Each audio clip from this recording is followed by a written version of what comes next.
Good morning, class 11th. So, we'll be starting with our English literature online class, and the very first chapter which we'll be going to is The Lament, which is a short story written by Anton Chekhov.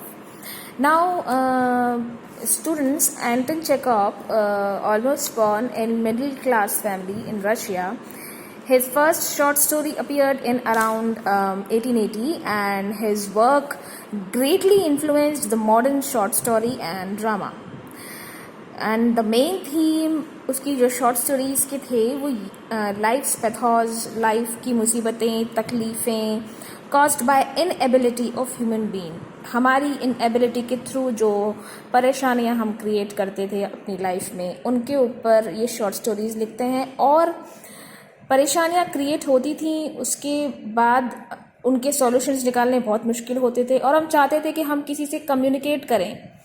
हम अभी भी चाहते हैं कि हम किसी से communicate करें। जब भी हम किसी तकलीफ़ में, किसी मुसीबत में होते हैं, तो हम चाहते हैं कि हम किसी से बात करें और कोई हमसे पूछे कि हम कैसे हैं, कोई हमसे बात करे, कोई हमसे जाने कि हम किस हालत में हैं। हम चाहते हैं उसे बताना, लेकिन द वर्ल्ड इज़ काइंड आजकल इस तरह का है कि अगर हम किसी से अपनी बातें शेयर करना चाहते हैं तो या तो दे आर लीस्ट इंटरेस्टेड, वो लोग इंटरेस्टेड नहीं होते हमारी बात में, या they may be busy somewhere all the else, कहीं बिजी रहते हैं, या उनके पास नहीं होता टाइम हमको सुनने का, या वो लोग अपनी ही लाइफ की भागदौड़ में इतने व्यस्त होते हैं कि वो हमारी बात को सुन नहीं सकते।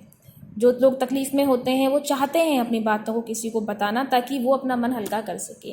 लेकिन आजकल का जो वर्ल्ड है, it's like a running world. इस तरह से लोग भाग रहे हैं अपने काम के पीछे, पैसे के पीछे, कि सिंपैथी, कंपैशन, एम्पैथी, ये सब चीज़ें अब हमारे वर्ल्ड से गायब होती जा रही हैं। तो ऐसी ही कुछ जो वर्च्यूज़ हैं उनके बारे में हमारी ये शॉर्ट स्टोरी है, the लेमेंट।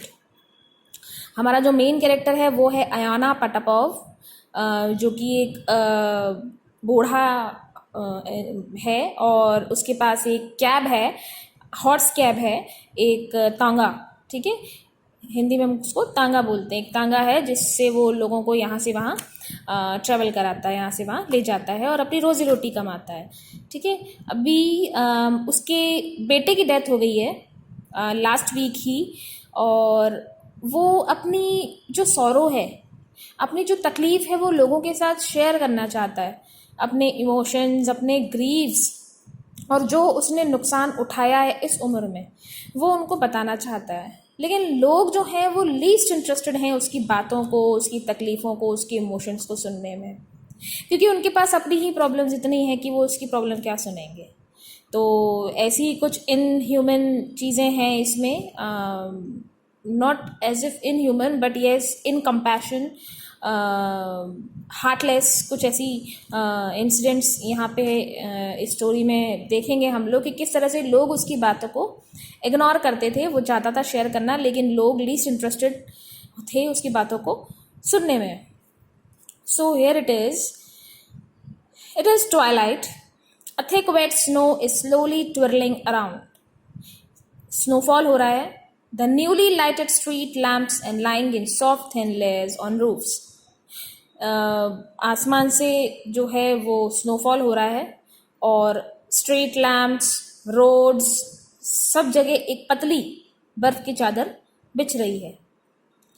On horses backs, on people's shoulder and hats, horses के बैक्स पे भी, लोगों के कंधों पे भी, और उनकी हैट्स पे भी, सब जगह ये स्नो गिरते हुए लोगों के चीज़ों पर जमा हो रही है।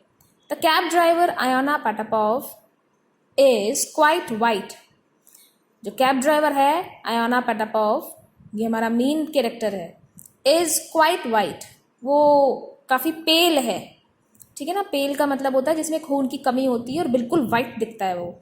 And looks like a Phantom, Phantom का मतलब अ गोस्ट, एक गोस्ट की तरह दिख रहा है वो, क्योंकि वो बिल्कुल सूखा है ना,